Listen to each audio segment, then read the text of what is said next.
I've been in cybersecurity now for about 20 years. I started my career in the military and then I transitioned into the civilian sector about 6 years after my service in the military.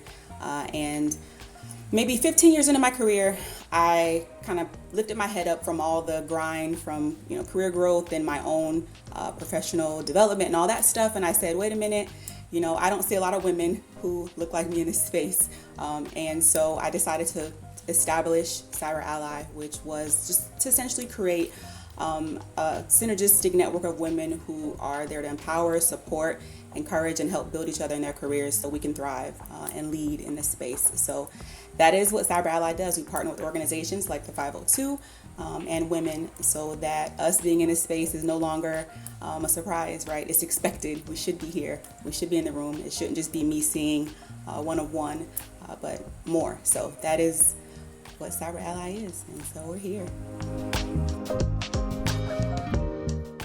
So we are talking about No Experience Required, your Cybersecurity Career Kickstart Guide, which is a guide that I wrote last year. And I published it to be able to help answer some common questions for people who were looking to get in the field. So day after day on LinkedIn, text messages, there was always questions. Candace, I want to get into cyber. What do I do? Where do I start? I've been trying to get in the space. I've been here and I still don't really have any clarity. I'm still kind of just figuring it out. And so I took all the questions and I said, you know what?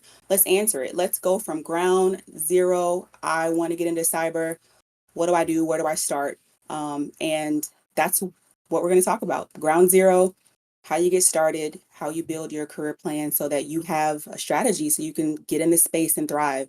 So that's the goal for today, is to go through the book and talk about some of those processes, steps, ideas, some things you heard of, some things you may not have. But to me, just because you have the knowledge does not mean you applied it. And if it's not applied knowledge, it does you no good. So, Sounds and awesome. repetition is a master teacher, right? So, yeah. Absolutely. Before we get all the way into this, really quickly, a couple of housekeeping items. This is basically something that's brought together by the 502 Project. If you're not familiar, the 502 Project is a free, centralized community space on Discord where anyone can tackle CTF challenges, interact with various cybersecurity professionals. The 502 Project aims to create improved gateways to cyber education and careers. I am Dwango AC online, also known as Alan Cecil offline, but normally known for doing TaskBot stuff. I'm hosting today's event, and I'm really happy to be here with Cyber Ally. I'm going to pop on over to your slides if you're ready.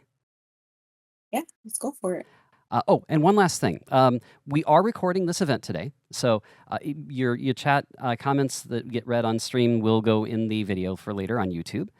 You feel free to post questions in chat, and we'll get to what we can at the end. And with that out of the way. So what are we going to do?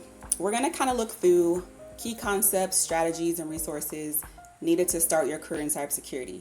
The title, No Experience Required, was more of a clickbait title, right? Because when you think of that, people are like, oh, what do you mean you don't have to have experience to get into cybersecurity? Well, the point of that was to say, yeah, you don't need experience. You need to kind of understand what you've done. Look at your skills, look at what you've already accomplished in your career, and then leverage that to now say where that gap may be. So it's a little play on the words, but the goal is to really look at those, again, concepts, strategies, and resources so you can start your career no matter where you are. Again, whether you're leaving school or whether you're a career changer, this is going to help support that journey. So we're going to go into some Kickstart Chronicles, my story, and I want to hear you guys' story, so it'll be a little interactive.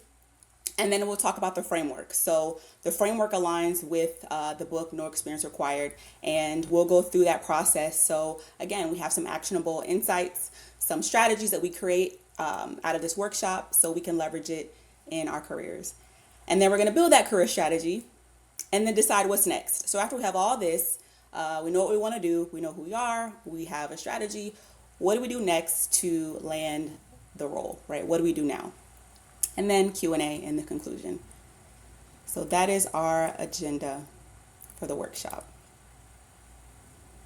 All right. So on to the Kickstart Chronicles. What is this? This is our story. Everybody has a story. Everybody has a genesis in their careers in cybersecurity. And we all start somewhere. I'm going to share 20 years. And it doesn't feel like it's been that long, but it has. And we're here. And I have my own story and my journey that I'm going to share with you guys. And again, I want to hear your own stories. So my journey, so that's little Candace in the corner. That was, I think I was about 19 or 20 in that picture. I was deployed to Iraq at the time, and I literally just got into my first duty station in at the end of 2002, and then literally about what 6-ish months later, I was deployed. And so my story started as a young girl. I always say I was always kind of in love with or had an affinity for technology. I remember at a young age, about 8 or 9 years old, my dad bought home a Windows PC, and it was an old Windows PC. But I used to play solitaire, if you remember that game, Minesweeper on the computer, and I love that thing. And so one day it crashed, and in all my kid wisdom, I'm trying to fix it. I'm tinkering around. I'm deleting stuff. I'm restarting stuff because we all know universally that that's how you fix computers, right? Um, and I just always had a passion. So when I joined the military at 18, I told the recruiter I wanted to work with computers. And they kind of said, all right, cool. It's great. You got to score well in the ASVAB to do that. And so that's what I did. I studied, and I was assigned as a 3 Charlie, which doesn't even exist anymore. It was combined into something else, but it was computer communications, which kind of led me through a few different paths.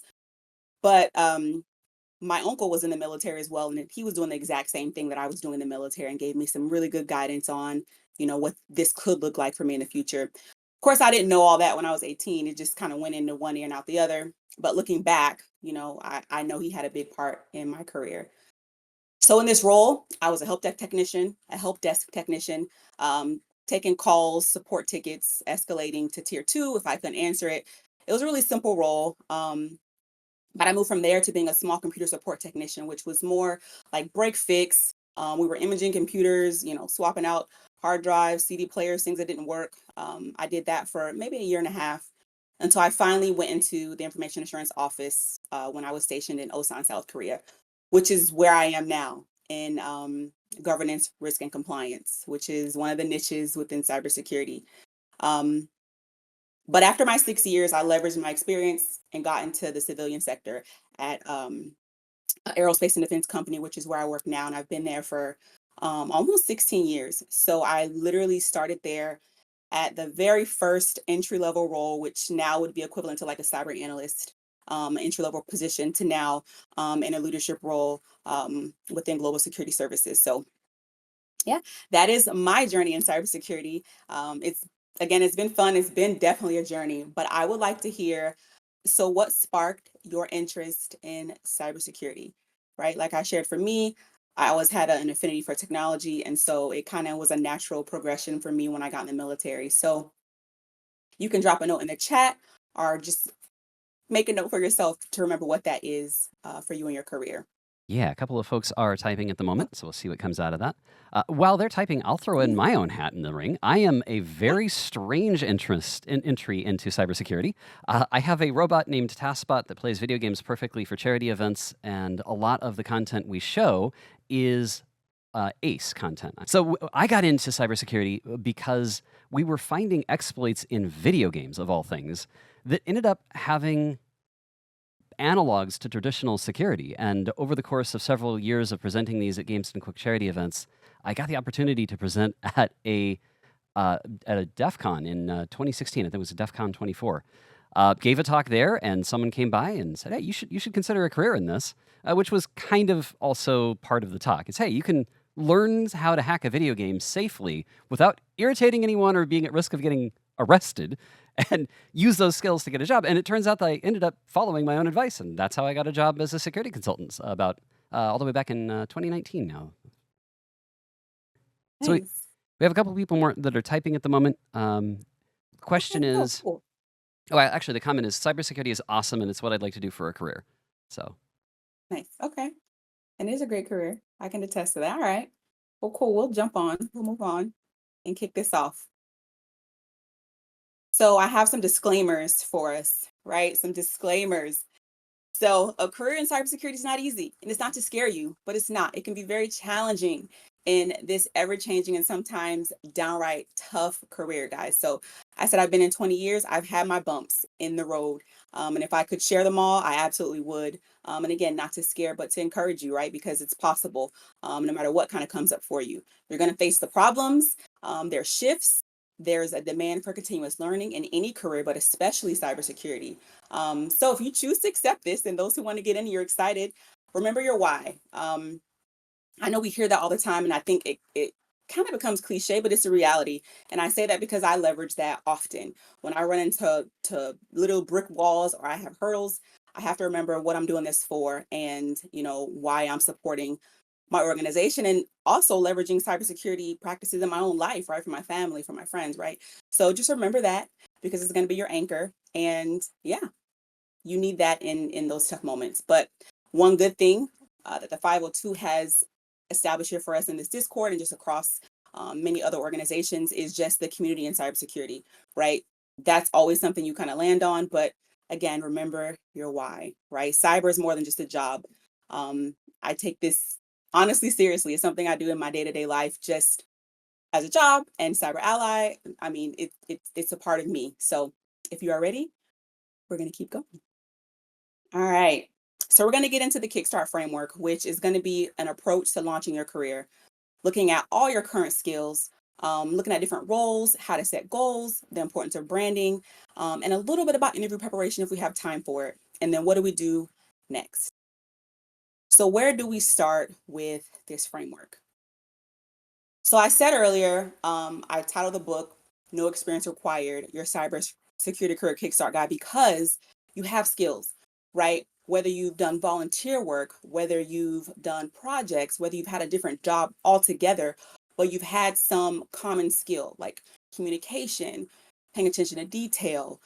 You're good at strategizing. There are a lot of soft skills, is what they're called, that you can consider when you are listing things you've done um, for your career transference in cybersecurity, right? So I always say, what have you done that applies to cybersecurity? And those are some things. Everything may not be a hard technical skill, which um, I hear this often when people say, oh, you don't have to be technical to get into like my specific niche, which is GRC. And I always counter that, right? I always say it may not be like doing technical things day to day, but you have to understand technology, right? So that's one thing, but you can have non-technical soft skills that you leverage that can apply to cyber. So again, solving problems, you're a great communicator, paying attention to detail, all those things are really important skills to consider, and make sure you identify and document for your own career.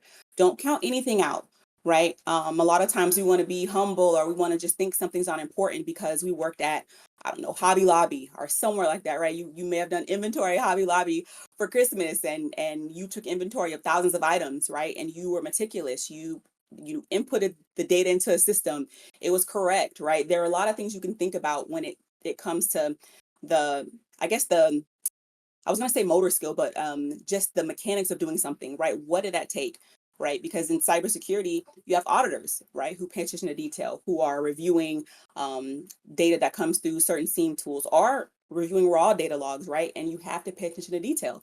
So what are some of those skills that you can transfer and take credit for in your career? So one thing that we don't want to miss again are those skills. So I say to list your top 5 skills. What are 5 things that you've either been told you've done really well, you get great feedback on when it comes to like your performance reviews, or you just know you're good at it? People may again tell you, you hear it, or you want to list those top 5 skills. What are they? If you have more than 5 and you want to get up to 10, list them all.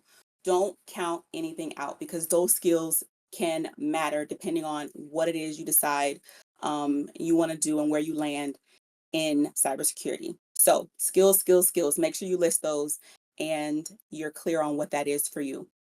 Right. So now we know our skills. We kind of understand what we kind of are inherently good at. We know what those top 5 or 10 things are. But now, one thing that I think kind of gets missed is really looking at who we are, right? There are certain things that I will not do as a cyber professional. I don't want to code. I don't want to be behind a computer desk all day, not interacting, not engaging. I love the people aspect. I love strategy. I love solutions, right? GRC fits well for me and my personality and the way that I am, right? The way that I engage. So there are certain things again that you may not want to do, but how are you going to know that if you don't take an inventory of yourself, right? Um, I hear people say, "Well, Candace, I just want to get in cybersecurity. I'm going to do anything." And I'm always like, all right, my opinion is hold your horses. You don't want to do anything, right? Because what if that one thing is something you hate and it really turns your stomach sour when it comes to cybersecurity, which has happened. I've known people, other women, people who got into this space and they were pushed to do something like, oh, well, you got to be a cyber analyst starting out. That's where everybody starts. That's just it. Or you got to be this starting out. That's just what it is. And they ended up hating it and having a bad experience and leaving tech cyber altogether because this part is sometimes missed, right? And you can take time to look at who you are, right? So I always say personality, who you are, how you are plays a key role in your job satisfaction and success. Do you enjoy what you're doing? And when you enjoy it, it shows, right?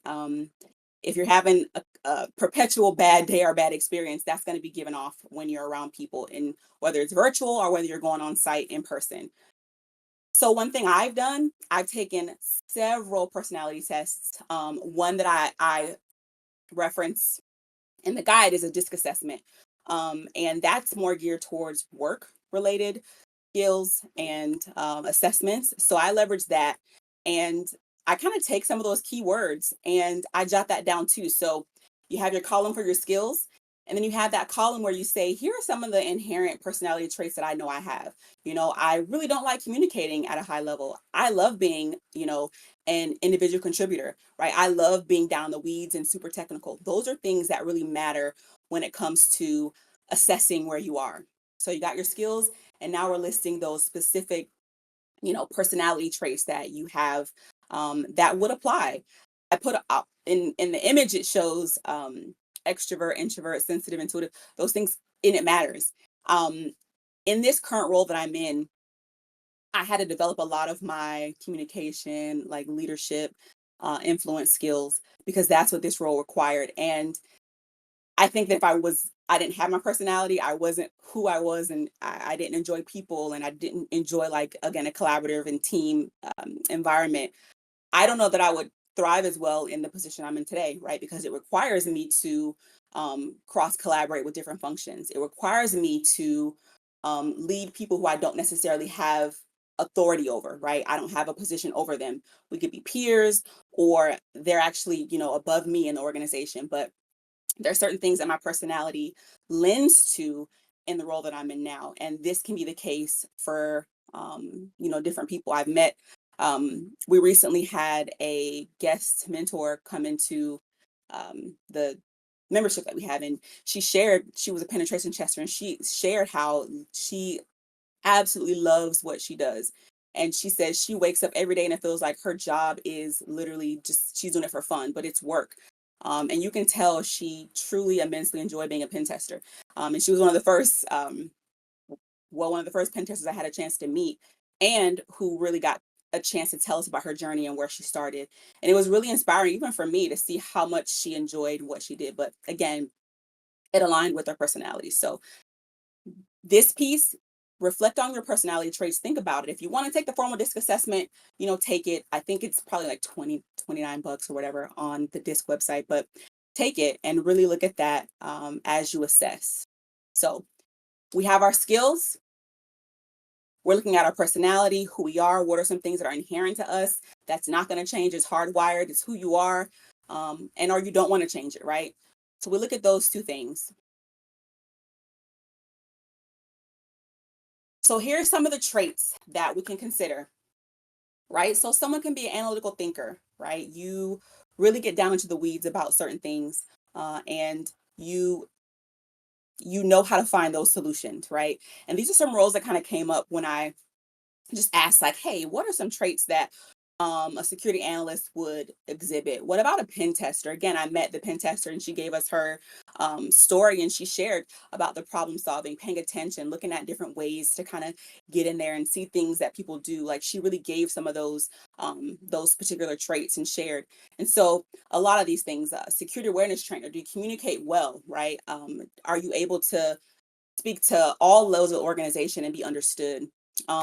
Incident response, being adaptable, being a quick learner, GRC, detail oriented and organized. Those are all some things to consider. And again, this isn't hard coded.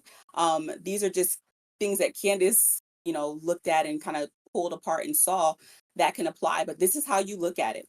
You think about these traits and you kind of pick and choose what works and what fits for you. So that's looking at your personality traits and being thoughtful about it, right? Being intuitive about it and being clear, right? Because that's at the end of the day what this whole process is about.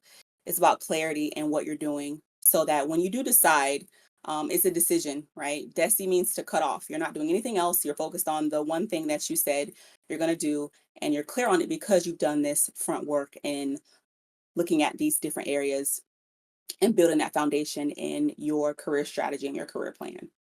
We've looked at our actual, again, skills. We've looked at our personality, and we kind of picked and we saw, hey, here's some things that I'm good at. Here's some things I feel confident in. And we ask ourselves now, what is cybersecurity, right? What is it at the end of the day? Because no matter what we're doing, we are protecting data. However it looks, whatever role you have, that is where we fall. And one of the core set of principles that we look at within information security or cybersecurity is our CIA triad, right? So the confidentiality piece is making sure that only the right people have access to this information, right? Only the right people, the authorized persons can access this data. Integrity piece is anybody messing with this information? Is it still, intact? Is it exactly how we need it to look, smell, taste? Is it correct, right? That's our integrity. And then is it accessible, right? How we had some sort of denial of service attack and now we can't get access to this data, right? Is it accessible to the people who need to access this data? So even when we're going through all of these different roles, right? This this is this is the key. What we're doing is protecting data. It all begins and ends with data. And I think I've heard before they were equating data to like the new gold, right? For an organization. Like it is the crown jewels. I know that term is one we've heard before, but it's the crown jewels of an organization. And we're here in cybersecurity to protect it. So of all these roles, these tens of roles that exist, with an unknown number of job titles, because depending on the company, depending on the industry, the job titles can shift a little bit, which does cause some confusion. And it's one of the reasons why some people do get stuck in this analysis paralysis phase. But at the end of the day, that is what we focus on in cybersecurity. So I'll pause quickly to see if there's any questions. Well, we have a couple of things that came in. Midnight's commented on your earlier question of what sparked your interest in cybersecurity, saying cybercamp at USF with the 502 project, which is awesome. I love hearing that. We also had a comment about the Beaver Boy mentioned that I love to help people and I love computers, so cyber is a great way to bring these two things together. I have to agree with that. I don't have any other comments at the moment, but I'm definitely enjoying this talk already. Thank you. No, and that's true. That's a good comment. It is about people, right? It is.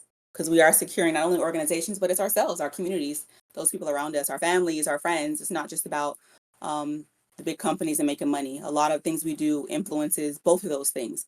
So that's a really good point. That's a great point. All right. So roles in cyber. All right. So this resource, you guys may have heard of it before, maybe not, but there are several different resources and organizations that have different roles they list, different job titles they list, different tracks, different avenues. I mean, all these different things. But this is one that I found to be extremely comprehensive. And so what you see on the right is a list of the 52 work roles as defined by the NICE Cybersecurity Workforce Framework. So NICE, as you can see, National Initiative for Cybersecurity Education, it is a common lexicon that is used nationally. CISA is an organization that's funded NICS. I'm using all these acronyms because I'm not going to remember the acronyms out loud.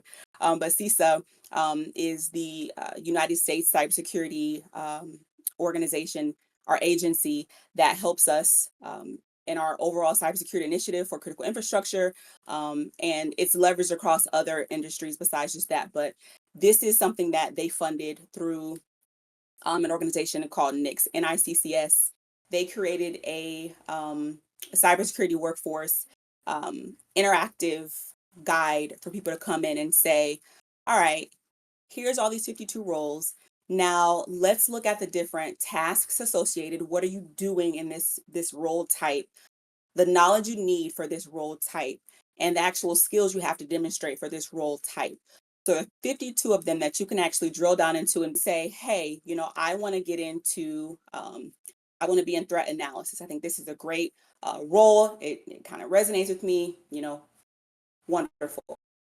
In the interactive tool, you'll click on that and it balloons out and it starts to show all these adjacent roles to this particular role.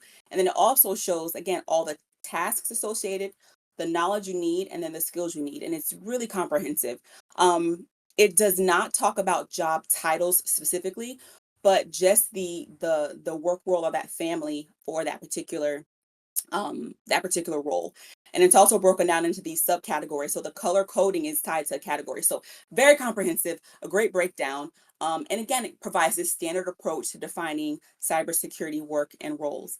And I often advise this as a resource while we're doing this sort of research. So what's important in this step is for you to really look at what's required in each of these roles. And then you're looking at where you are. And we're going to talk about the gap analysis next, but it's really important to just study it. Don't just rush through the process of kind of looking at what cybersecurity encompasses in all the small niches. So I think I mentioned earlier, when people say I want to be in cyber, it's kind of like saying I want to be a doctor. Right? A doctor of what? Right? What are you going to do? What are you being a doctor of? And that's where this kind of gets you focused on what you want to be and what you want to do in cyber, and specifically where you want to focus, so that you can start to build out the goals and the plans we're going to talk about a little bit later. But this is a really important step, and I'm kind of just harping on it because you do have the options, right? There are a lot of things to do and places to start in this space. You just have to know what's out there and what's available. And again, this isn't the sole source, the sole resource. There's plenty, but it's one that I found to be extremely valuable, even for me, as I look for different things to pivot into in ways that I can always build and expand on my career. And I've been doing this for 20 years, and I'm again looking at pivots and looking at ways to move into AI governance, right? For me specifically, so I'm doing some of these exact same things in my career now to help me effectively shift and add things to my professional repertoire, if I want to say that and use that word. That's awesome. So, Just to confirm, this was National Initiative for Cybersecurity Careers and Studies, niccs.cisa.gov. yes, Okay. that's it. The CISA gave it away, so that's it. So, play around with that, leverage it, please. It's great. So, we're going to bring all this together. And I know we touched on everything really lightly, but when you go back and either review the video or you go back and really say, all right, this is what Candace said. Candace said, I need to go and look at my transferable skills, be really clear, be exhaustive.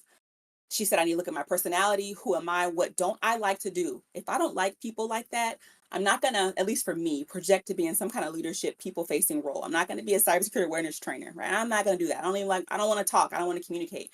You got to know who you are. And then the role, where you want to go. So all three of these pieces really need to be considered. And it's nothing, again, it's not a quick thing.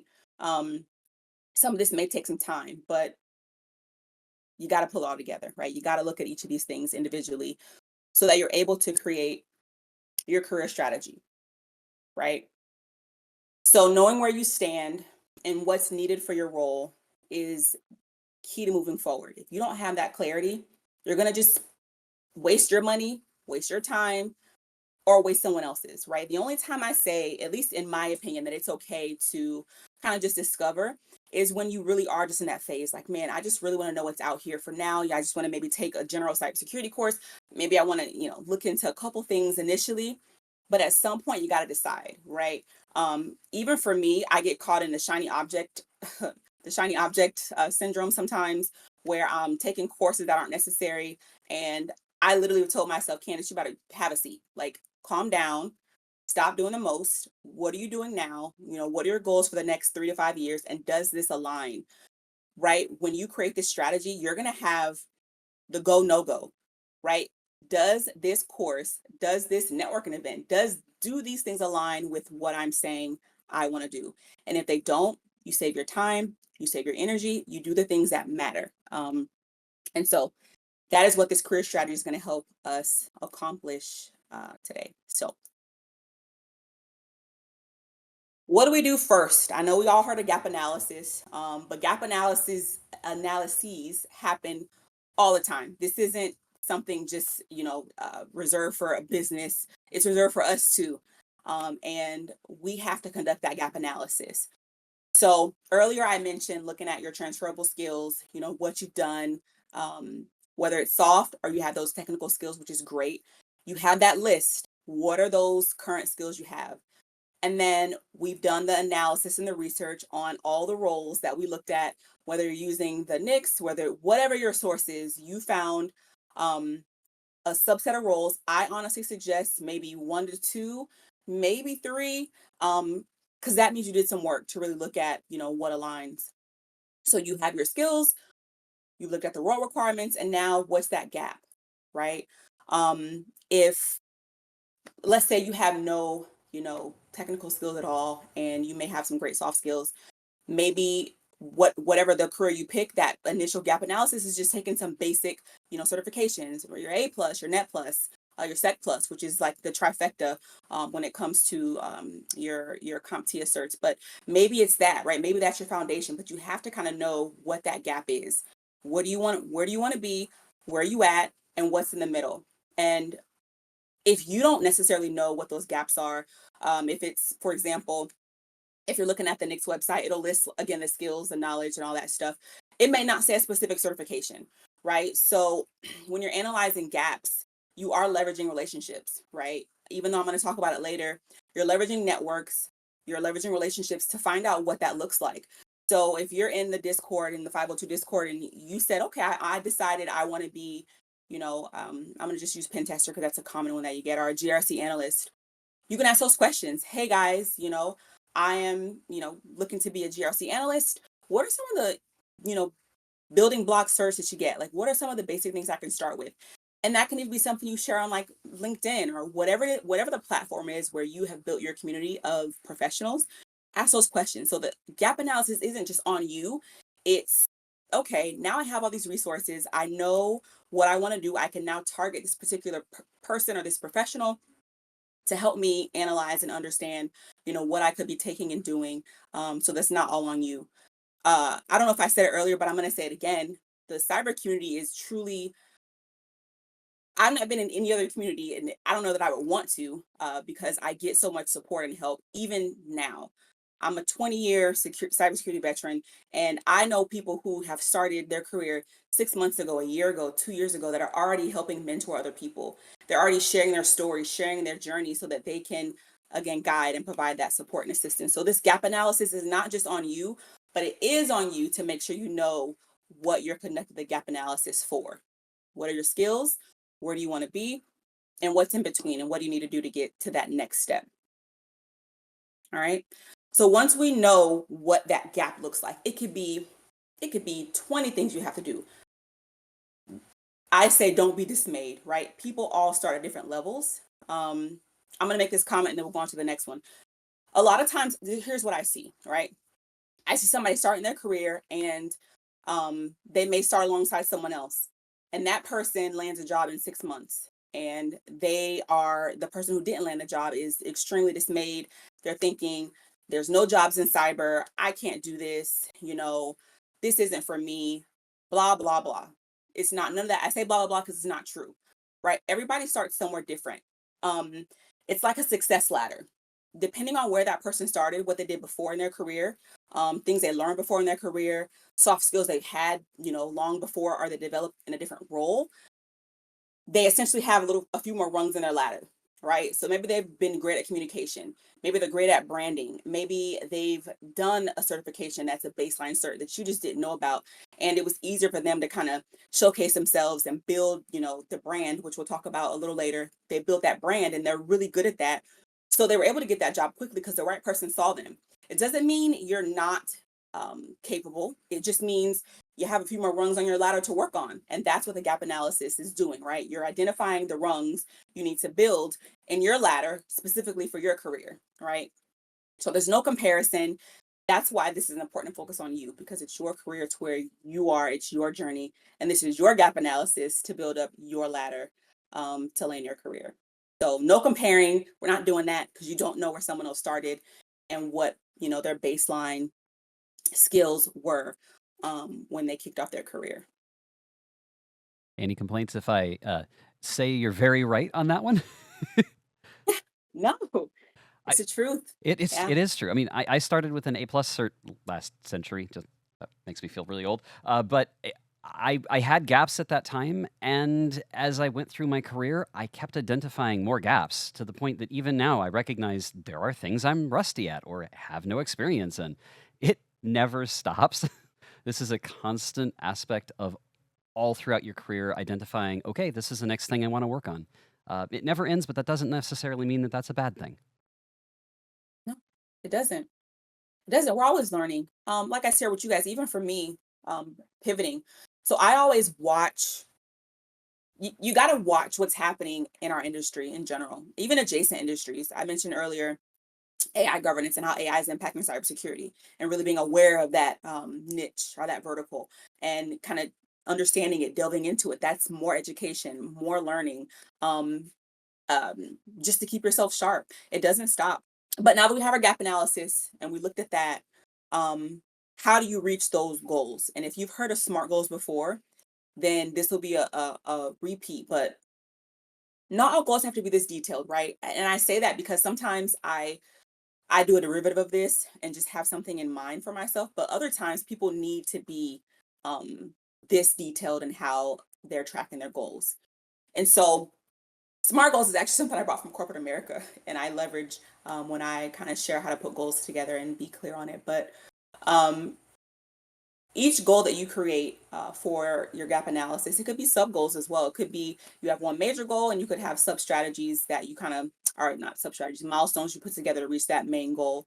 But your SMART goal has to be specific, right? What do you want to achieve? What is it? Like, let's say I want to get my Net Plus exam, right? That is my goal. That's my first top line goal. Um, then it has to be measurable, right? How are you going to track progress? I will study once a week for my exam. I'll study once a week. I'm going to get my Sec Plus. I'm going to study once a week. Is it realistic? Yes, right? Because Sec Plus, or maybe I said Net Plus, one of the nets and secs is still a entry level certification. It's realistic because, yeah, this is a entry level cert. This is where we start. It's really a baseline certification. So it is definitely realistic. Is it relevant? Does it align with your long term objectives? Sure, right? Getting your one of the trifecta, A plus, Net plus, Sec plus aligns because these are some baseline certifications. It's relevant. Would a certain AI governance be relevant? Absolutely not. So, right, it doesn't align. Time bound. When do you want to achieve this? Okay, I want to get my A plus, Net plus, or Sec plus, studying once a week. It's a realistic goal. It's relevant, and I want to get this within the next 6 months. So I want to have my certification by, what would that be? February 1st, 2025. So it's time bound. One thing that I found, even for myself, is when I don't put a deadline on something, it's going to go on into perpetuity, right? You got to have a deadline. It keeps yourself accountable, and it just gives you a sense of urgency to get it done. That's with anything you do. You want to have a time bound goal. So the exercise, which we may not do because we only have a few minutes, would after this is to really write down one SMART goal for your career. So after we again had that gap analysis and know those few things we want to do or need to do to get to that role, you want to write that goal down. Be really specific and detailed. I'm going to share a worksheet from the guide in a moment so you can just see what it looks like. Again, it's nothing groundbreaking, but it gives you accountability. And it doesn't have to be this resource. It could be an app. I mean, there are goal apps out there. There's some people like calendars and they're old school. I use my Google Calendar when I'm setting things up for myself. So, but you got to know what you're doing um, so that you're not confused, right? The goal in anything that we're doing with this is just clarity. right? Having clarity in what you're doing in your career so that you can move forward and do the things that are going to add to that and not detract, right? They're going to move you to that next level.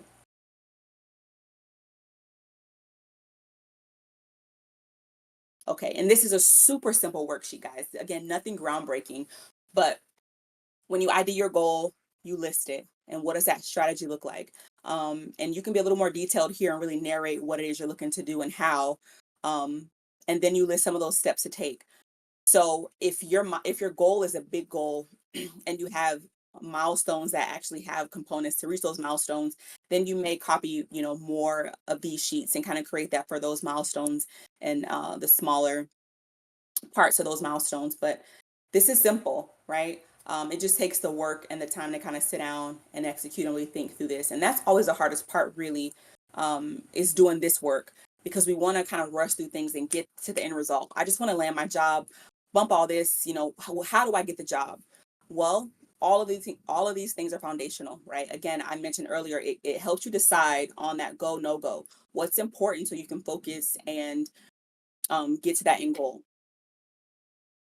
Once we decide and we say, okay, Candace, I have identified my skills, I know who I am, I know the job I want, I've conducted my gap analysis, I've defined my goals, I know where I'm headed, I am clear, I have decided, what am I doing now?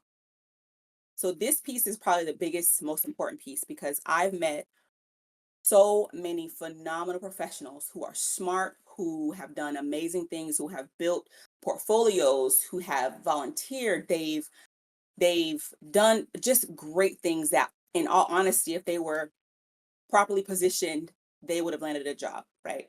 Um, but they're quiet about what they're doing. They don't network. They don't get out there and build their own brand. They don't do any of those things. They just tell certain people, they might mention it here and there. They'll go to an event and they're quiet in the corner because sometimes introverts, which is I can be introverted very much so, we kind of shy away from some of that stuff sometimes, and so they are missing on some key opportunities to really brand themselves and market themselves, um, which is what branding is in general, right?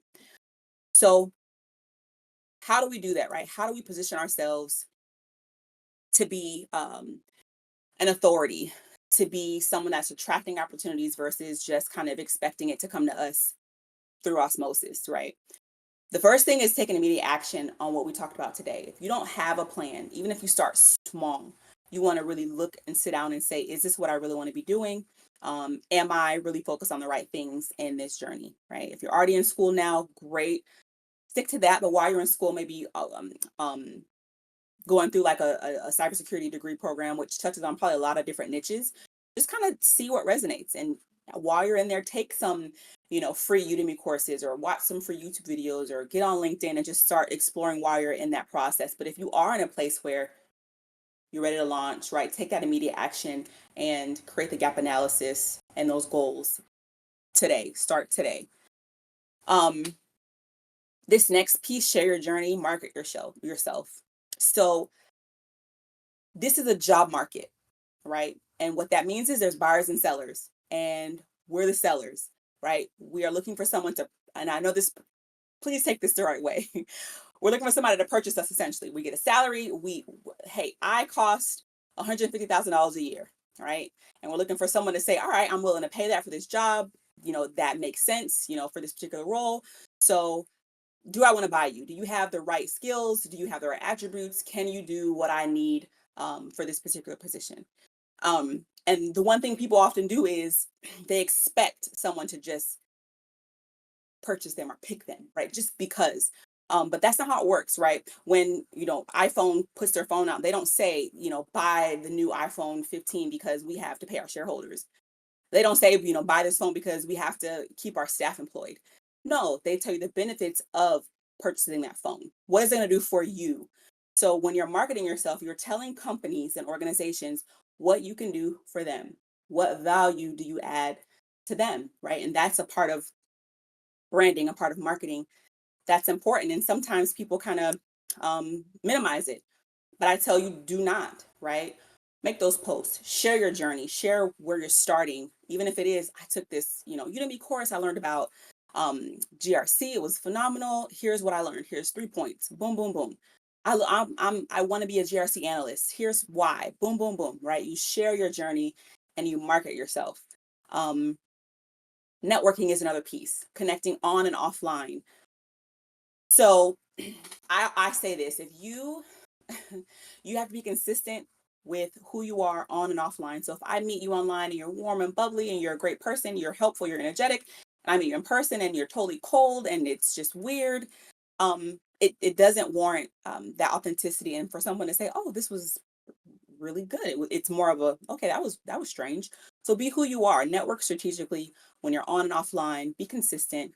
Be authentic, and just share where you are, your journey. I often say, have your pitch on what you're doing.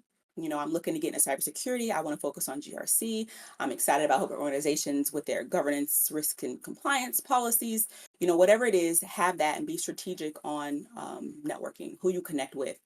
If you are looking to get in a specific niche, find professionals in that niche to connect with and support you and mentor you, on your journey. Next is be consistent, right? Show up. Whether again that's your online brand, whether it's in person, however that is, you want to be consistent and you want to show up. Because that's how people can also kind of dictate your character and your personality, right? Are they going to be there? Are they going to do what they said they're going to do? Are they going to show up? Are they going to where they said they're going to show up? Or tell me they can't, right? Are they going to step up and say, "Well, I said I was going to come, but I can't because this or this," right?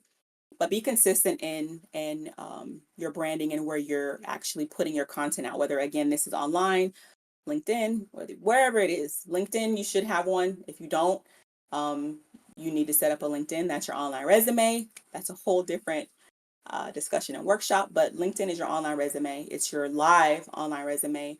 And it's also a place to brand yourselves for other professionals to see you and attract opportunities to you. The last thing is adding value. Um, don't just look to take. Yes, you want to get a job, but the goal is to add value so people can see again what it is that you can do. And oftentimes it's a psychology tactic when it comes to influence, but it's called reciprocity, right? Where if I'm offering something or giving something to you and I'm doing something helpful, and it's not to say I'm doing it to manipulate, but it's just a psychological principle. So it's called reciprocity. So I'm going to do something for you. I'm adding value. I'm supporting you. I'm doing things, and then when I may need something and I ask that same thing of you, then the value I've given it essentially will come back to me, right? You'll see that I've added value. You'll want to give me that same value or similar value, right? So it's reciprocity. It also adds credibility, right? When you add value and you're consistent, people look at you as credible, right? You become an authority because you've lent your voice and you've again done things that can help other people, other organizations, but in general, um, you added value. So the takeaway from this is you are the key. Um, you can have 20 mentors, 50 sponsors, be in 20,000 different cybersecurity groups, right? But if you don't take the action and you don't do the work to showcase yourself and be present and market yourself and, show that you're adding that value, none of that's going to matter because no one can do any of this for you, right? It's your career, it's your journey. You have to be accountable for that and take ownership of that so that you can be successful and thrive in your career. So, your personal brand is not just your skills and expertise, but also your values and your character. So, you are the key. I don't want to talk about myself too much because it sounds like I'm trying to dominate the stream or something. But I can say that you are absolutely right about the adding value. Anyone can add value, no matter how long you've been at a company or how long you've been in a position or had those skills. Overconfidence can sometimes be a problem, but there's nothing wrong with hopping in and going, "Hey, I know a little bit about this. I'd like to do this." So I absolutely agree with you on that one. I would say also equally when you don't know it, it's okay. I tell people I'm not the cybersecurity oracle. I said that earlier. That's not me. I know about specific thing in a specific industry, and I built my career around that thing. But the great thing is, we have a network of amazing professionals that I know who do different things that I can phone a friend on and get support on or ask questions to. And that's really the beauty of networks, and being a part of something and adding that value, because again, it'll come back to you with that reciprocity principle. Absolutely. And one of the things that just keeps coming up over and over again, you hinted at this in one of your earlier slides. There are so many different career paths you can take when you're entering the cybersecurity industry. And each one of those has its own specializations. Every single person you meet in this industry has a completely different background of how they got there and a completely different skill set. And just because that person happens to have a lot of skill in one area that you don't, doesn't necessarily mean that they have all of the skills you have. It's so easy, especially when you're first starting out, to kind of count yourself out. But anyway, I'm rambling. No, I'll stand on a soapbox on that one all day. Don't count yourself out. You don't know. You don't know. And when you are uncomfortable, so I'll share this. I just started a new role back in March, and this is probably one of the most challenging roles that I've been in. And a lot of my peers have been doing this for years. And they're amazing, right? Very sharp. I'm learning so much from them, but I have to catch myself, even for me to say, hey, it's okay that I don't know everything now. I just got here. There are things I have to learn. What are those things? And so, even now in my new role, I have a gap analysis. Okay, I need to work on this. I see that this is a gap for me. Okay, go take this training. Okay, cool. Go talk to this person about this thing. I can't look at it and say, oh my God, they're so smart. Look how great they are. I'm never going to get there. It's ludicrous, first of all, and it's not true, right? So that's a great point. You can look around, but if you look around, it should be for um, encouragement or aspiration or guidance, something like that, versus self-deprecating, because this is all a journey for everybody. It doesn't matter how long you've been in the space. It's a journey. So I will say that.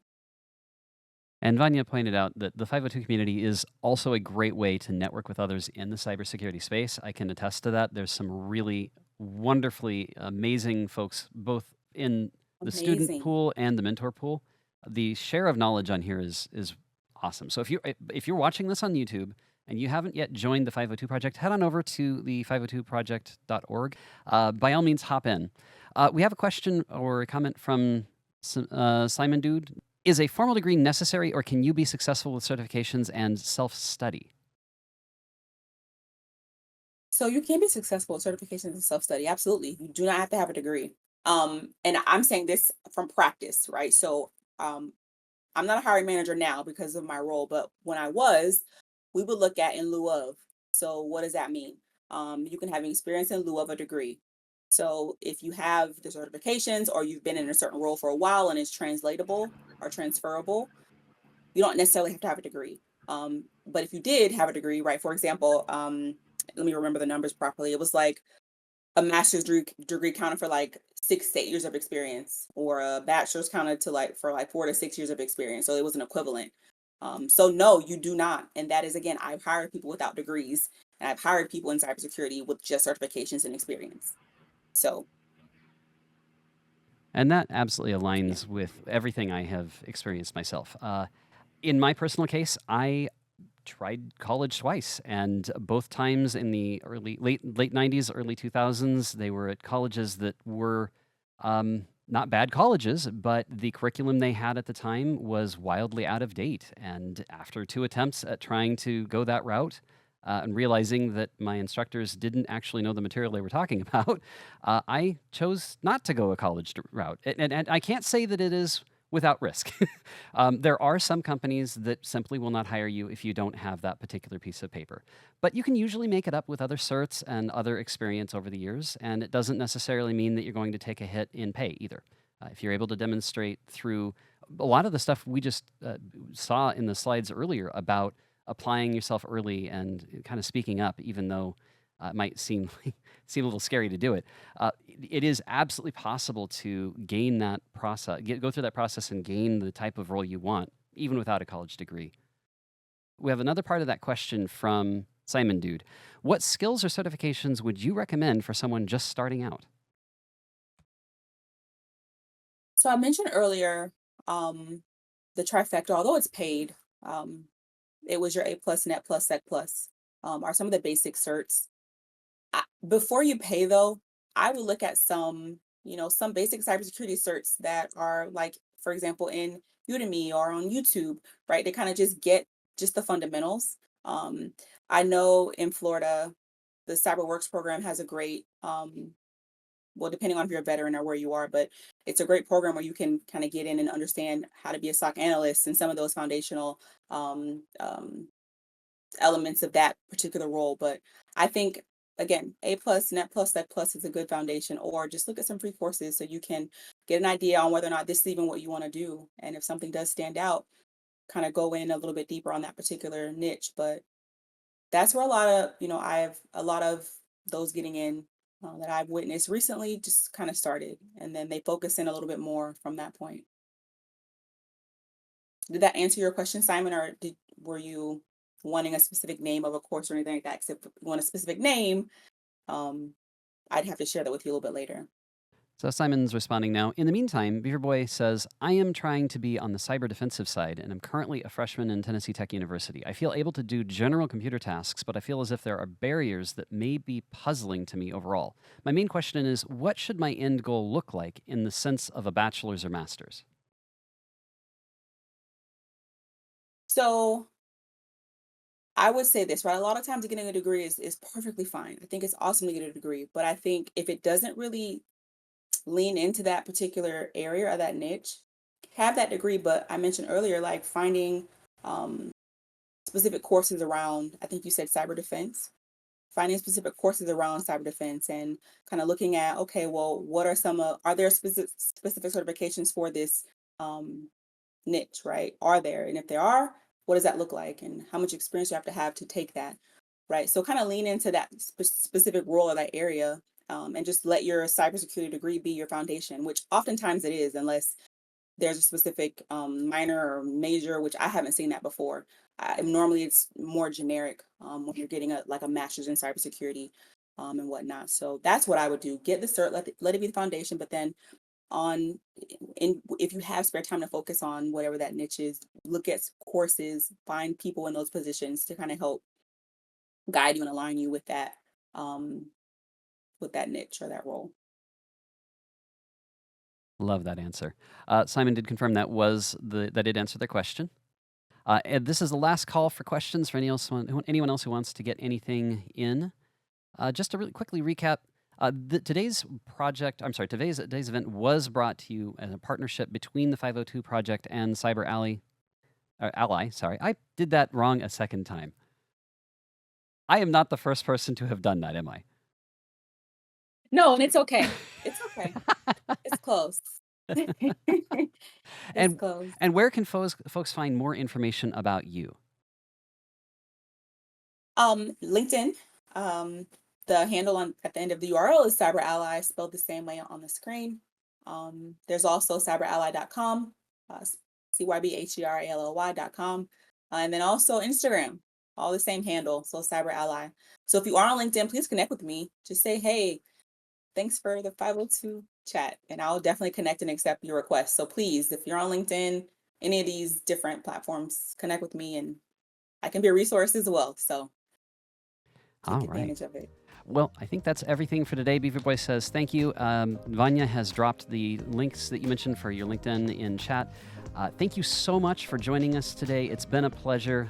This was my first crack at one of these. I hope I didn't scuff anything too badly. So thank you for giving me the opportunity to host this. And with that, I think we're signing off. Guys.